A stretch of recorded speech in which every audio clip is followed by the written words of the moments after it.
In grammar, the topic of syntax is going on, and I have taught you the rules of noun, pronoun, adjective, and verb.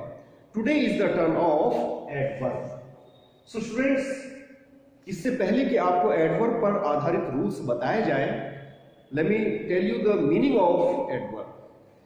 जैसा कि आपको बताया गया था कि noun या प्रोनाउन की विशेषता बताने वाले शब्द को एडजेक्टिव कहा जाता है, यानी कोई भी व्यक्ति, वस्तु, स्थान आदि उसकी क्या विशेषता है, क्या उसके अंदर अच्छाई है, क्या बुराई है, तो ये जो शब्द होते हैं जो ये बताते हैं वो एडजेक्टिव कहलाते हैं.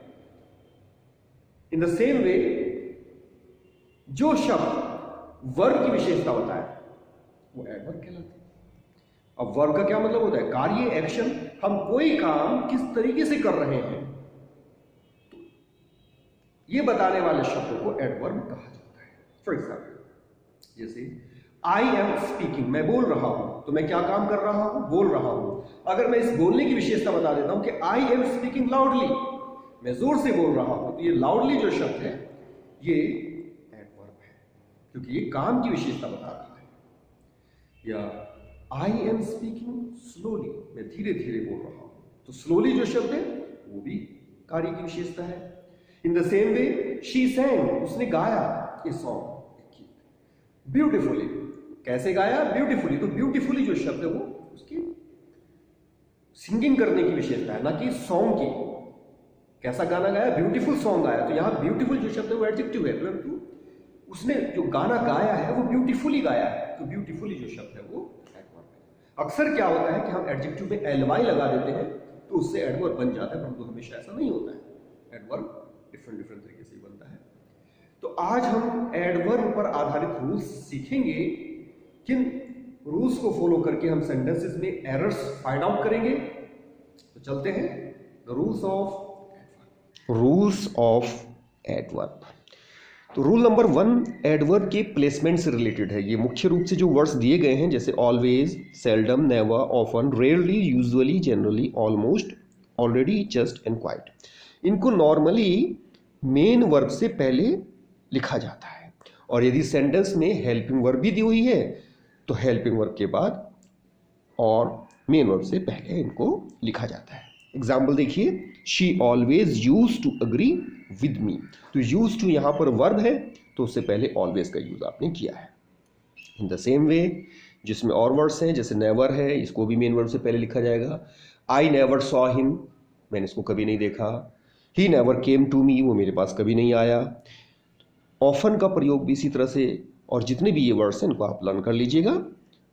मेन वर्ब से पहले नॉर्मली इनको प्लेस किया जाता है. Rule number 2, when there are more than 2 adverbs, यानी अगर सेंटेंस में 2 या 2 से ज़्यादा एडवर्ब है तो उनका जो ऑर्डर है वो कैसे बनेगा. सबसे पहले तो एडवर्ब ऑफ मैनर को लिखा जाता है, और उसके बाद एडवर्ब ऑफ प्लेस, और फिर adverb of time. Adverb of manners में यानी जिसमें कोई कार्य किस तरह से हो रहा है ये बताया जाता है, और प्लेस वाले में स्थान, और टाइम वाले में समय बताया जाता है. तो इनका जो ऑर्डर है एग्जाम्पल से क्लियर होगा. She sang perfectly in town hall last night. यहाँ पे 3 शब्द हैं जो एडवर्ब के रूप में यूज किए जा रहे हैं. तो परफेक्टली, दूसरा इन टाउन हॉल, और तीसरा लास्ट नाइट. तो परफेक्टली तो गाने का तरीका बताया कि उसने कैसे गाया, तो परफेक्टली गाया, तो इसको हमने पहले लिखा है. टाउन हॉल ये स्थान है, इसको उसके बाद लिखा. और लास्ट नाइट समय की तरफ इंगित कर रहा है, तो इसको हमने सबसे लास्ट में लिखा. तो यही ऑर्डर रखा जाता है जब तीनों एडवर्ब आते हैं. इन तीनों में से अगर 2 आ गए तो उन 2 का भी क्रम यही रहेगा. यानी अगर मैनर और टाइम वाला है तो पहले मैनर और टाइम बाद में. अगर प्लेस और टाइम आए तो पहले प्लेस और फिर टाइम. तो इस तरह से. लेकिन इसमें एक एक्सेप्शन है. कुछ वर्ब हैं जैसे अराइव, कम, गो, इनके साथ क्या किया जाता है, पहले एडवर्ब ऑफ प्लेस लिखा जाता है और मैनर वाला बाद में. एग्जाम्पल देखिए, द स्टूडेंट्स अराइव्ड. तो अराइव आने की वजह से पहले होम यानी स्थान बताया आपने, और फिर क्विकली ये मैनर बताया आपने कि विद्यार्थी घर पे जल्दी से आए. तो कैसे आए? जल्दी से. तो मैनर वाला बाद में लिखा गया है और होम को पहले लिखा गया है. तो सिर्फ इन 3 शब्दों के साथ आप इसमें प्लेस चेंज करेंगे, अदरवाइज उनका जो ऑर्डर है जो ऊपर बताया गया वह रहता है. नाउ रूल नंबर 3, TOO के बाद एडजेक्टिव या एडवर्ब अगर आए और उसके बाद TO2 का यूज़ किया जाए तो स्टूडेंट आपको अच्छे से मालूम है कि उसका अर्थ नेगेटिव में आता है, क्योंकि आप ट्रांसफॉर्मेशन में TOO और दूसरे टू का यूज़ कर चुके हैं, जिसमें आपने TOO को ऐड करना और रिमूव करना दोनों सीखा है। एग्जाम्पल देखिए तो आपको याद आ जाएगा। She was sobbing too deeply to make any answer. तो यहाँ पे TOO और दूसरा टू आया है, तो इसका क्या अर्थ निकलेगा? जो नेक्स्ट सेंटेंस में दिया गया है, she was सोबिंग so deeply that she could not make any reply. तो इसमें दोनों का सेम अर्थ है और वो ये है कि वह इतनी गहरी सिसकियां ले रही थी कि कोई उत्तर नहीं दे सकी। तो इसके अंदर नॉट ऑलरेडी छिपा हुआ है। अगर सेंटेंस में सिंटैक्स में इसको दिया जाता है और नॉट का प्रयोग भी इसमें किया जाए तो नॉट को आपको हटाना होगा, क्योंकि इसके अंदर ऑलरेडी नेगेटिव सेंस है। Now come to rule number 4। Student, दो वर्ड्स हैं, टू मच और मच टू। दोनों का सेम मीनिंग है, यानी बहुत ज़्यादा, लेकिन दोनों का प्रयोग करने में रूल ये है कि टू मच का प्रयोग हमेशा नाउन से पहले किया जाता है और मच टू का प्रयोग एडजेक्टिव से पहले। और एडजेक्टिव भी अगर अनप्लीजेंट है तो, अनप्लीजेंट यानी अप्रिय, तो अप्रिय एडजेक्टिव से पहले मच टू, और अगर प्रिय एडजेक्टिव है यानी प्लीजेंट एडजेक्टिव है या नाउन है तो टू मच का ही यूज किया जाना है। एग्जाम्पल देखिए, he shows too much carelessness while driving on busy road. अगर इस सेंटेंस में शोज के बाद मच टू लिखा हुआ आएगा तो आपको ये देखना पड़ेगा कि केयरलेसनेस क्या है। केयरलेसनेस तो नाउन है, लापरवाही तो ये तो नाम है, तो इसलिए आपको मच टू को टू मच में चेंज करना पड़ेगा, क्योंकि नाउन से पहले तो टू मच ही आना है। नेक्स्ट सेंटेंस में while driving on a busy road, जब एक व्यस्त सड़क पर ड्राइविंग करते हुए, he is always much too careless. अब यहाँ पे देखना मच टू सही है क्या, तो केयरलेस देखिए कैसा शब्द है। केयरलेस मैंने होता है लापरवाह, तो ये एडजेक्टिव है। अब एडजेक्टिव में भी ये देखना पड़ेगा कि ये प्लीजेंट है या अनप्लीजेंट है। तो केयरलेस जो है वो अप्रिय एडजेक्टिव की तरफ संकेत कर रहा है। ये अच्छी आदत नहीं होती केयरलेस होना, ये बुराई को होती है, तो इसीलिए इसमें मच टू सही है। अगर टू मच है तो उसको मच टू में चेंज करना पड़ेगा। तो केयरलेस होना एक अप्रिय यानी अनप्लीजेंट एडजेक्टिव के अंतर्गत आता है। अगर अच्छे गुण होते हैं तो वो प्लीजेंट एडजेक्टिव कहलाते हैं। Now come to rule number 5। Adverb of quantity very is use before positive degree. यानी क्वांटिटी, एडवर्ब ऑफ क्वांटिटी में तो वेरी होता है और एक मच होता है और एक वेरी मच होता है। तीन शब्द होते हैं, तो इन तीनों में से आपको तीनों का प्रयोग देखना है।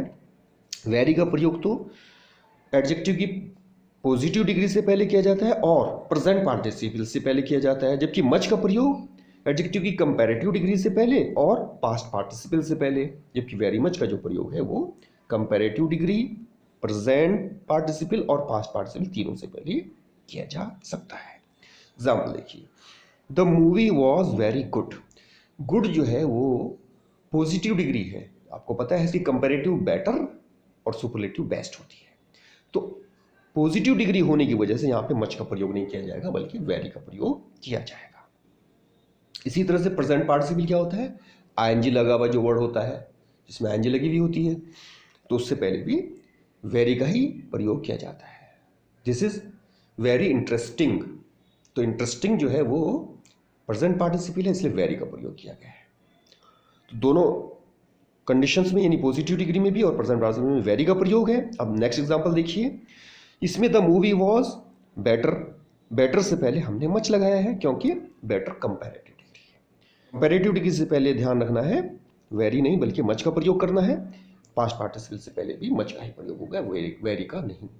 पास्ट पार्टिसिपल में वर्ब की थर्ड फॉर्म होती है, तो थर्ड फॉर्म वाला कोई एग्जाम्पल अगर आप देखते हैं, ही वॉज मच टायर्ड। तो टायर्ड जो है थका हुआ था, ये पास्ट पार्टिसिपल है तो इसलिए मच का प्रयोग किया गया है, वेरी का नहीं। वेरी टायर्ड गलत है, मच टायर्ड। जबकि वेरी मच अगर लगाना चाहते हैं तो कंपैरेटिव डिग्री से पहले लग सकता है, प्रेजेंट और पास्ट दोनों पार्टिसिपल से पहले लग सकता है। एग्जांपल दिया गया है, I found the soup very much hotter. तो हॉटर कंपैरेटिव डिग्री, अगर ये पॉजिटिव डिग्री होती तो यहाँ पर वेरी का प्रयोग होता सिर्फ, लेकिन कंपैरेटिव होने की वजह से मच और वेरी मच दोनों प्रयोग हो सकते हैं। Now come to rule number 6। We should not use all with the adverbs quite absolutely, perfectly and completely. ये कुछ शब्द दिए गए हैं, ये कुछ एडवर्ब हैं जिनसे पहले कभी भी ऑल का प्रयोग नहीं करना चाहिए, क्योंकि ऑलरेडी इनके अंदर ऑल छिपा हुआ है। Example, her mother is quite all right now. तो यहाँ पर क्वाइट का प्रयोग किया है आपने, इसलिए ऑल यहाँ पे एरर है, ऑल को आपको हटाना होगा।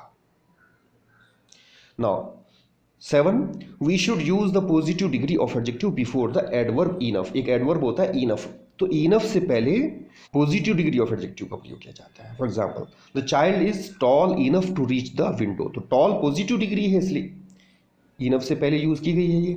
लेकिन अगर टॉलर होता, टॉलर तो कंपेरेटिव डिग्री है, तो वो गलत हो जाता, तो टॉलर को टॉल में चेंज करना पड़ेगा। Rule number 8, we should use ago with past indefinite tense. Student, past indefinite tense में लास्ट एगो प्रयोग किए जाते हैं, तो इसलिए ध्यान रखेंगे। ही केम एग्जाम्पल में देखिए, नॉट हैज़ कम और हैड कम। तो यहाँ हैज़ कम या हैड कम क्यों नहीं लगेगा, क्योंकि इसमें लास्ट में क्या देगा, ए मंथ एगो। वह यहाँ एक महीने पहले आया था, तो एगो होने की वजह से ही प्रेजेंट या पास्ट परफेक्ट में इसको यूज नहीं किया जा रहा है, बल्कि पास्ट इंडेफिनिट में यूज किया जा रहा है। नाउ रूल नंबर 9, अर्ली और सून दो शब्द हैं, दोनों का मतलब क्या होता है, जल्दी। लेकिन अर्ली जो होता है वो इनिशियल टर्न ऑफ इवेंट्स, कोई घटना जब शुरू होती है, इनिशियल होती है, तो तब यूज किया जाता है। जबकि सून में क्या होता है, किसी फिक्स पॉइंट के बाद शुरू होती है। एग्जाम्पल से समझ में आएगा, the roses blossom early this spring, यानी ये जो बसंत का मौसम जब शुरू हुआ था तो गुलाब के फूल खिल गए थे। तो ये इनिशियल टर्न ऑफ इवेंट बता रहा है। जबकि he came to see me soon after he had arrived, उसके आ चुकने के ठीक बाद, वह भी जल्दी ही आया। तो एक फिक्स पॉइंट है ही हैड अराइव्ड, इसके बाद आपने ही केम टू सी मी बताया है, इसलिए इसमें सून का प्रयोग किया जाएगा। Now come to rule number 10। देखिए, दो शब्द हैं जस्ट और जस्ट नाउ, दोनों में क्या डिफरेंस है इसमें बताया गया है। जस्ट का मतलब होता है ए मोमेंट बिफोर, यानी एक क्षण पहले, और जस्ट नाउ का मतलब इसी पल, यानी जिस वक्त काम हो रहा है उसी वक्त। एग्जाम्पल देखिए, he has just left this class, उसने अभी अभी ये क्लास छोड़ी है, यानी एक मिनट पहले या एक पल पहले। जबकि he is busy just now, वह अभी व्यस्त है। तो इसमें क्या है कि अभी उसने छोड़ा नहीं है, बल्कि अभी भी ये काम हो रहा है। तो जस्ट नाउ और जस्ट में ये डिफरेंस है। नाउ रूल नंबर 11, इसमें इंपॉर्टेंट बात बताई गई है, कुछ कंडीशंस दी गई हैं जहां पर इन्वर्जन का प्रयोग किया जाता है। स्टूडेंट, इन्वर्जन किसे कहते हैं, पहले ये समझ लीजिए।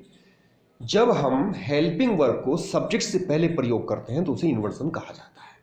जैसे interrogative yes no type sentences में या डब्ल्यूएच टाइप सेंटेंसेस में आप हेल्पिंग वर्ब को सब्जेक्ट से पहले लगाते हैं, तो वो इन्वर्जन का उदाहरण है। तो ये कुछ एडवर्ब दिए गए हैं, इन एडवर्ब के प्रयोग होने की वजह से आपको इन्वर्जन का प्रयोग करना पड़ेगा, अर्थात हेल्पिंग वर्ब को सब्जेक्ट से पहले लगाना पड़ेगा। अब ये कंडीशंस देख लीजिए कौन कौन सी हैं। नंबर ए में बताया गया है, अगर हमारा जो सेंटेंस है इन शब्दों से शुरू होता है, जैसे बाई सर्टेन या hardly, scarcely, rarely, seldom, never, no सुनो, ये सब एडवर्ब हैं। तो इनसे पहले अगर इनका प्रयोग हम सेंटेंस में शुरू में कर रहे हैं तो वहाँ पर हमें हेल्पिंग वर्ब सब्जेक्ट से पहले रखनी होगी। जैसे हार्डली शब्द को ले लीजिए, आपने हार्डली शुरू में लगा दिया, तो hardly he comes to my house के बजाय hardly does he come to my house लिखना पड़ेगा। डज को आप हेल्पिंग वर्ब को आपको सब्जेक्ट से पहले लगाना पड़ेगा। दूसरी कंडीशन, अगर ओनली के बाद कोई एडवर्बियल क्लॉज, कोई क्लॉज प्रयोग कर रहे हैं आप, एडवर्ब क्लॉज, तो भी आपको सेंटेंस में हेल्पिंग वर्ब को सब्जेक्ट से पहले लेना होगा। जैसे only by working hard did he get good marks, तो डिड को आपने लगाया है यहाँ पर ही से पहले, क्योंकि ओनली के बाद आपने बाय वर्किंग हार्ड ये एडवर्बियल फ्रेज यूज किया है। सी में बताया गया है, ओनली के बाद अगर yesterday, day before yesterday, last month, after a year, in a few countries या इन दिस वे एटसेट्रा ये प्रयोग किए जा रहे हैं तो भी इन्वर्जन उसके अंदर आएगा।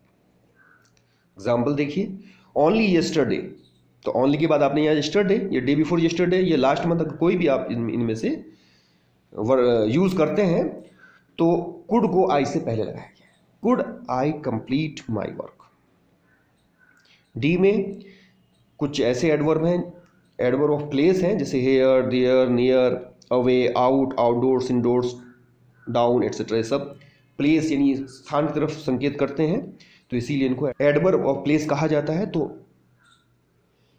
अगर सेंटेंस इनसे शुरू होता है, उदाहरण देखिए, देयर गोज मैरी, तो इसमें जो वर्ब आपने गोज है मैरी से पहले लगाई है। ओके, नाउ ई में देखिए, if we want to remove if from the sentence showing unfulfilled condition. Student, unfulfilled condition यानी एक ऐसी कंडीशन, एक ऐसी स्थिति जो अनफुलफिल्ड है, जो पूरी नहीं हुई है, लेकिन आप उसको चाहते हैं, आपकी तमन्ना है कि काश ऐसा हो जाए, तो उसमें आप इफ से सेंटेंस को शुरू करते हैं।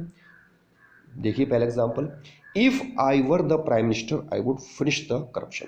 यदि मैं प्रधानमंत्री होता तो मैं भ्रष्टाचार को खत्म कर देता। तो इस सेंटेंस में आपने अनफुलफिल्ड कंडीशन को शो किया है, इफ से सेंटेंस शो हो रहा है। लेकिन अगर आप इफ को हटाना चाहते हैं, इफ इसमें यूज नहीं करना चाहते, तब इसके अंदर इन्वर्जन आएगा, अर्थात जो इसमें वर्ब, हेल्पिंग वर्ब है, वो आपने शुरू में लगानी है। Were I the prime minister I would finish the corruption, तो इसका सेंस वही निकलेगा, अनफुलफिल्ड कंडीशन वाला। और लास्ट रूल देखिए, at no time, in no way, on no condition, on no account, under no circumstances, जितने भी फ्रेजेस हैं, अगर सेंटेंस इनसे शुरू होता है तो उसमें भी आपको हेल्पिंग वर्ब को सब्जेक्ट से पहले लगाना पड़ेगा। Under no circumstances will I do the work, तो विल को आपने आई से पहले यूज किया है। तो student, these were the rules of adverb. Now I send you the exercise. Please try to do this exercise with the help of all these rules. All the best.